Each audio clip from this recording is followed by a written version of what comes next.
Thank you, Malcolm. Borodar, welcome everybody. Well, thank you for inviting us. It's great to be here with you this morning. So we're going to do a bit of a double act between Chris and myself this morning. We've got some slides to share with you. We're going to talk primarily about, as Malcolm said, the art of commissioning. Where that sits in is a big programme of work that we're both involved in called community-led support.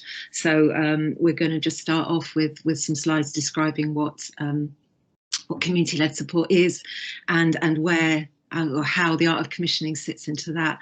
Just a very quick introduction. We work for, as Malcolm said, the National Development Team for Inclusion. We're a not-for-profit organisation working across the whole of the UK, been around for quite a few years. And yeah, my role is programme lead for community-led support, and Chris works with me in that programme and heads up our art of commissioning work. So we'll go through the slides fairly quickly. There's quite a lot of information in them, but hopefully we can have some discussion if there's if we need to afterwards. So Claire, if you could just click on first. So, as I say, this is the community-led support as a programme is UK wide. We're now in our we're now just starting in our 7th year. So we've been going for a little while as a programme of work. It's grown during that time. We're working, as you can see from the map, in England, Scotland, the outer reaches of Scotland, and currently in North Wales with Denbighshire. It's very much a live sharing network where we connect people, and even across those areas, even though some of the legislation is slightly nuanced differently, the issues are the same, and people have really welcomed the connection, the sharing around some of the challenges that they're experiencing, and also sharing those successes. So Claire, yeah, another slide, thank you. And trying to describe CLS in a nutshell is quite a challenge, but because it's multifaceted. But we would say it's actually quite simple as a concept, but it's place-based. It's the focus really is around communities, cutting through the silos of organisations and the ways that teams are structured, working to achieve change at that local level, and very much involving, very much listening to all of those organisations, community groups, whether that's providers, third sector, but also the statutory services, all supporting people within that locality. Getting everybody together around that shared vision. Really, it's system wide, and we'll talk more about that in a minute. But it's very much it's as much what providers are doing, involving them in it, as well as those community groups, preventing people not needing to get anywhere near services in the first place, but having good responsive support when they need it, where they need it. Very much based on a different relationship with people. So the strength-based practice, putting people at the heart of their care and support. That's not a new concept, but that's really at the heart of community-led support. And this is really all galvanised to really making that a reality for people, particularly as we'll come on to within that whole commissioning and the support that they receive if they do end up needing formal services. We really do aim to strip back bureaucracy and process. There's a lot of time spent not working directly with people, but servicing the beast of our systems, and implementing community-led support. Part of that really does mean stripping that back however much we can, and we've found there's some great wins that are possible when people choose to work together and move to a culture of trust and shared real collaboration to support people better in their area. It's I've said it, requires brave leadership, absolutely, to work differently. It's that thing, isn't it? If you want something different, you've really got to do something different, and you've got to forge different partnerships and relationships with people, with communities, with all the partners as well, based on continual learning. So we have a big strand of evidence and learning, and we've got, if you want to look at our website, we've got a lot of suites of our learning reports up there about the impact that community-led support is having, but also at a very local level, how people are shaping, refining their work based on knowledge and evidence, and that might be stories and it might be data, hard evidence too. requires cultural change. That's easier said than done, but that's a really important part of this. We're looking to change quite embedded cultures, and those areas that we've worked with are really finding the opportunities when we move to a very different, enabling, strength-based, collaborative culture. Thank you, Claire. If you could move on. And we often say there's no blueprint for this. Doing community-led support is going to look very different in all the areas that that it's implemented, but it's shaped by each area. What is consistent throughout that, whether it's in North Wales or Shetland or Croydon or anywhere, the common thing is the principles, and I will come on to those in a minute. But so and it's got to look different because every community is individual. So even within an administrative boundary, the localities, the communities, the towns are all very unique. So what it looks like in all those different areas is obviously very, very different, and that's kind of inevitable. But our systems don't always, respond to anything other than one size fits all. So there's no blueprint. The common thing is the principles. Claire, thank you. Next slide. But it's not rocket science. As I said earlier, it's simple as a concept, as you can kind of tell. There's nothing kind of new or radical in what I was saying. But I think where the complexity comes in is actually doing it in a really consistent, joined up, coordinated way to really make change happen. Both Chris and I have worked in social care, in statutory services for longer than we can remember, I'm sure. But we've known for a long time, for decades, what the right thing is to do. And what we're trying to do with community-led support is really, absolutely, genuinely do it. So there's no sort of magic bullet. It is about a collaboration of the willing and the art of the possible, with brave leadership that says we're going to do this. We're going to take some risks. We're going to really do the right thing, and we're going to believe that. We're going to have faith in the fact that if we do what's right, then the benefits for organisations in terms of the finances. Let's not shy away from the fact we've got a massive area of climate of austerity at the moment, but doing the right thing does genuinely enable organisations as well to benefit, as well as, most importantly, people. So it's not rocket science. Thank you. And very simply, it's based on 3 rules. And this is the message that those areas implementing community-led support give to all of their teams, their practitioners, their partners, working together on the ground. The rules are: you do no harm, first and foremost. Don't break the law. Work within the boundaries of the law. But actually, that's pretty enabling when we actually really look at the legislative requirements. And don't break the bank. And within that, there's freedom to really shape a very different way of working. So it's very empowering, it's very liberating, and a lot is possible within that. Thank you, Claire. So I mentioned earlier, it's based on 7 principles. I'm just going to run through those very quickly before I hand over to Chris. It's most of what I've talked about already, and it is about, you can't pick and mix. You've got to do all of these. You've got to co-produce. Thank you. You've got to involve those people and organisations as partners. That you've got to focus on place. This is about enabling people to have the right support when they need it. Trust and empowerment at the heart. Strength-based culture, building independence, trust and empowerment as part of that. Bureaucracy, I've mentioned, and a system that's responsive and proportionate.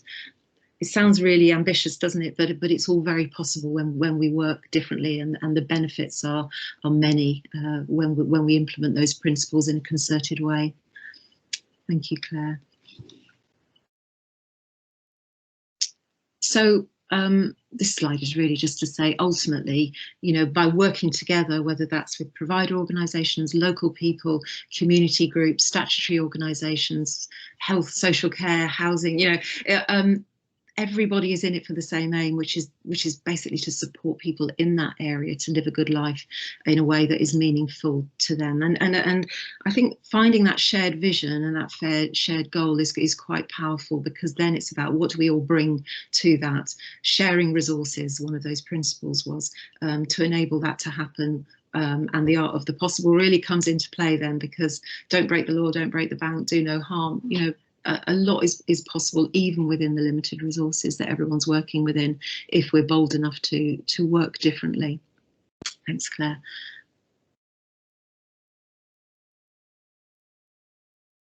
Next slide, Claire. Is it? Oh, thank you. And this is just one of the tools that we use. This is the CLS resource wheel, which is we share this with with all the practitioners, all the people implementing this. You start at, it's like a clock. You start at 12 o'clock and you can only go clockwise. So it means that there's a discipline around. You look to the person first. What do they bring? What are their assets? What are their gifts and strengths?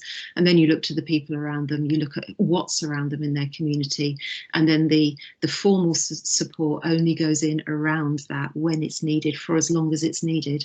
So it's a tool that I know, for example, in Denbighshire is really widely used and has been really beneficial, supporting people leaving hospital during the last 12 months, as well as supporting people who have been longer term recipients of support. So it's one of those tools we share. Thank you, Claire. And this is just a very high level overview of what community-led support can look like when it's in operation. I won't go into detail about this, but what you can see is it's a different experience for people. They may end up at the kind of the traditional front door, the customer services, or often that might be GP or wherever they go. There's the opportunity, if the issue can't be resolved there, that they come. Pre-COVID, this was physical spaces in the community. In Denbighshire, they're talking points, places people can just drop in if they want, or be directed to have an appointment and just have a good conversation with somebody, to listen, to understand what's going on, find solutions, but also really importantly, find out what's in their community. So those talking points might be supported by volunteers, that the third sector might be there, providers might be there sharing what they do. It's a really rich experience going along to one of those, and far more likely that solutions will be found because they're responsive. It's quick. You can just pop in or get an appointment in a day or two. So it's a very different way of working. And obviously, if a home visit is needed and that more formal journey is required, then that's what happens. But working in this way really does free the system up and enable people to have that much more responsive way of working. And I think you mentioned earlier, Malcolm, about COVID has made everything very, very different, and of course those talking points have now gone virtual, and within that they've found that there's a real benefit to having an online virtual offer, as well as eventually when people can go back into spaces, whether it's libraries or community centres or town halls, that will kick in as well. But I know that they're going to keep that virtual offer as well. Thank you. I'm going to hand over to Chris now to talk more about how that then feeds into what does that mean for commissioning. So thanks, Chris. Great, thanks, Jenny. Thanks, and Borodar to you all. I hope I've said that correctly. And as Jenny said, I think one of the commissioning has become a new part of the CLS programme, and an important part. And what we found is that actually what it created was it gave us the extra cog that probably was a little bit missing in previous programmes that we have developed, because what we found was that through the art of commissioning was that we needed to have a different approach to how we looked at the market, how we purchased the market, how we really looked at some of the evidence that we needed to really build a really robust market for individuals. And I think what we found was that very often we were purchasing traditional styles of support, and so strength-based practice was really frustrated by the fact that there was not the breadth and strength across a market that people really needed and responded to that strength-based strength-based way of working. And so we've come up with this this model. This is the cogs, and this is what makes everything, makes the whole system work. It starts obviously with that strength-based practice. I wish I could say that as slick as Jenny can, but I never can.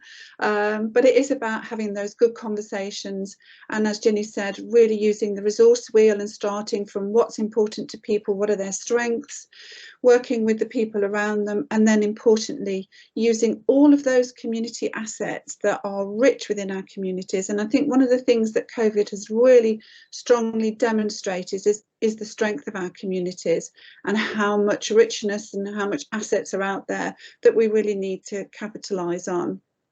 What that meant then was that we needed to have a look at commissioning in a very different way. We know, or some would say, that commissioning as it currently stands is broken. It doesn't act as a market facilitator that we want it to do, and we want it to be stronger in terms of its partnerships with those that are delivering those services at the front line. And so we've come up with a model of the cogs, as we affectionately call it, and because it demonstrates really clearly that actually, if you have all of the cogs working together, you have a really smooth, a really efficient health and care system. Can you click on Claire, please? We're all trying to avoid saying next slide, please, because we all sound like Boris. So. And the art of commissioning, in a sense, was born, and I've taken this this quote because I think this really demonstrates what we're trying to achieve within the art of commissioning and within the CLS programme. And the reason that we've put art of commissioning into the CLS programme is because it absolutely builds on the principles of community-led support, without which we couldn't take this programme forward. So commissioners have the potential to play an increasingly critical role. They need to take bold, brave and radical steps towards not just commissioning of new kinds of services, but entirely new models of commissioning that adopt methods that reflect the lived experiences of users, reframe the commissioner as the leader of partnerships and collaboratives, and moves away from commissioning as a procurement to commissioning as market makers. Now, one of the reasons that I wanted to read that out is because there's several things in there that Jenny's already talked about, but there's also new things that I think as commissioners we really need to think about and adopt. So clearly it does need us to take bold, brave and radical steps. And that element of bravery is really important. Crucially, it needs to reflect the lived experiences. And if you think about the cogs and you go back to that strength-based practice, it's about looking at what are people telling us is important to them, what matters to them, and then reflecting any commissioning that we are doing around those lived experiences, as well as the lived experiences of actually receiving the support and services that they receive now. What's their experience? How do we use that in our commissioning framework? And I think we need to work differently with our partners and be much more collaborative and work much more as partners, and I'll come on to that a little bit more. Importantly, I think we need to stop thinking about commissioning as a procurement activity in its own right. Actually, commissioners are market facilitators, and I'm using that word deliberately because I think our role as commissioners is to facilitate a market that really reflects the lived experiences of the communities that we are supporting. Could you click on Claire, please? So what we're trying to do within the art of commissioning element of CLS programme, we have very definitely brought commissioning into the programme, is that it's deeply rooted into the principles, as I've said before, and that it demonstrates how a different approach to activity around commissioning can be achieved, that it's actually rooted much more in the outcomes that we deliver for people. And that's through, if you think about the commissioning cycle, actually you could put the resource wheel on the outer edges of that and use all of those lived experiences. You could use people with lived experiences and their carers as part of your co-designers. They could be part of your tender process, and absolutely they could be part of that monitoring programme that we have around any of our tendering or our contracts. It absolutely needs to be place-based, and that's really important, and particularly links into different ways of working across, particularly in England at the moment. The NHS have brought out their new place-based, their new framework, their new guidelines, and it talks very much about being rooted in place, and that's really important. And part of that is also about looking at the budgets, looking at community budgets, looking at different ways that you are utilising your budgets, difficult as they are, challenging as it is, to really think about how you can think about budgets, how you can think about funding from a systems perspective. I think also, just to add into this element, and it links into the other bullet point around understanding the current environment, I think what COVID has created is a really challenging future for all of us. So I think within any of our commissioning, we really need to think about some of the social values that we want to incorporate into that and really embed into our communities. We really need to think about the economic climate now that we are going into. There's going to be a really difficult time for a lot of people. So really thinking about when we are commissioning, that we are commissioning within those communities. So thinking about the social value of that, thinking about the economics within that, thinking about local employment, local providers, all the things that you probably are doing already. It is about creating an opportunity for partners to work together and to learn together, and absolutely recognising that we have a wealth of assets within our communities already, and that includes the people within those communities and how they could actually be part of the solutions of the future. And as Jenny mentioned, we can't do any of this without understanding and delivering value for money. And I think one of the things that we can demonstrate through the CLS programme and through a different approach to commissioning is that there is a real opportunity to really use the Welsh pound as well as we can. And if you could click on Claire, I think I've got one more slide. And so when we talk about reframing commissioning, these are some of the components that we think are really core and really important for you to take away and really think about when you are commissioning or retendering or procuring any of the services as you go forward.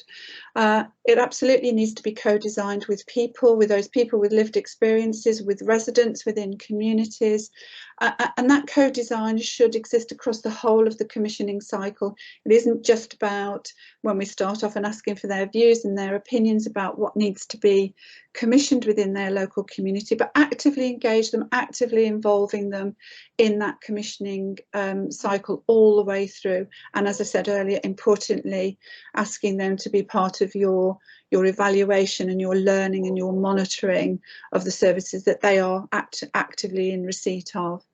It is about collaboration with shared power and risk taking. Again, this is a really important one. I think the opportunity to share those risks together, to create that collaboration and to share that power is crucial as we move forward. And if we want to do and have a different commissioning model within a local place. So that opportunity to take risks together, sometimes we could pass the risks over to our providers, and that's not fair, it's not equitable, and it's not good in terms of being able to deliver the real outcomes that we want to deliver for people. And I've just mentioned that it is about designing these solutions around outcomes. We don't need the reams of papers, the reams of guidance and terms and conditions that we often put into our tender process. This is about the outcomes that are from people with lived experiences. It's as simple as that. And then giving the providers the freedoms and the flexibilities, as Jenny mentioned earlier, the freedoms and the flexibilities to deliver those outcomes. It is not about actually having reams of you will do this and you won't do that. It's simply about the outcomes that we want them to deliver. And then that gives the providers the freedoms and the flexibilities to really respond to the people that we are supporting. As you can see, there's lots of the CLS principles within this. So it is about streamlining your processes and minimal bureaucracy. We have lots of bureaucracy, don't we, in commissioning? I haven't done some commissioning for a couple of years, but certainly it was frustrating that it would take 6 months just to commission a simple service. Actually, if we took away all of the bureaucracy and the processes, which we can do, And as Jenny said earlier, it's if you think about the law and the rules, it is us that makes the complications and the bureaucracy around those rules and those regulations. And actually, if we had a different interpretation, we could strip away a lot of the bureaucracy.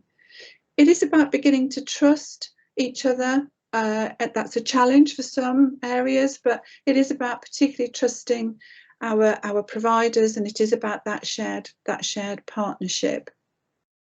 And importantly, as I said earlier, it is about place and community. It's about that social value. It's about looking at that economic environment, both now and in the future. It is about strength-based, and when I talk about strength-based of resources, that's not just about money. That's actually looking at the skills and the resources that you have in your local area. And again, that's not just about the assets, it's about the people within those communities, and really thinking about how you can use those too. It is about brave leadership, as Jenny mentioned earlier, and for me, brave leadership is about listening and hearing. And often we do listen, but do we really hear what people are telling us? And one of my favourite quotes is that listening actually takes courage. And I think on the basis of that, and attitude that we listen and we hear, and that takes courage and that is brave, you know, it's really, really important that we really think about that bold step in terms of how we really rethink and redesign the way that we commission services. And then finally, it is about supporting people to build those relations and reconnecting people back into their community. And we can only do that if we are reconnecting together, both in terms of commissioners, providers, social workers, and the way that we all work together. And I think that is the last slide. Do you want to click on, Claire? No, it's not, sorry, one last one. So I think what I'm trying to say very quickly, and I know this is a gallop through what is a really extensive programme that has been running for many years. It's about asking you to be radical. It's about a new approach and new partnerships. And I think that's really, really important when we think about, when we really, really reflect, and I know I've reflected this as a commissioner, did I create the right environment for us to have the right partnerships with the providers that were doing some fantastic work for us, or did we tie them in knots? And actually, you know, often, I'm sure you've heard it as well, but often we hear from providers and from voluntary sector, you know, that they have to spend an inordinate amount of time responding back to our monitoring and to our questions, instead of actually getting on with the job of delivering the outcomes for people. So it is about questioning, at times challenging traditional ways of working, and I know that's difficult, and I know that that can be hard, but it is about questioning and being brave and test and learn. There's lots of opportunities today to hear some exciting examples of how you can do things differently. So take those away, test and learn, and accept that you will be disruptive. And I do think this time it is it. Thank you. Great, thanks.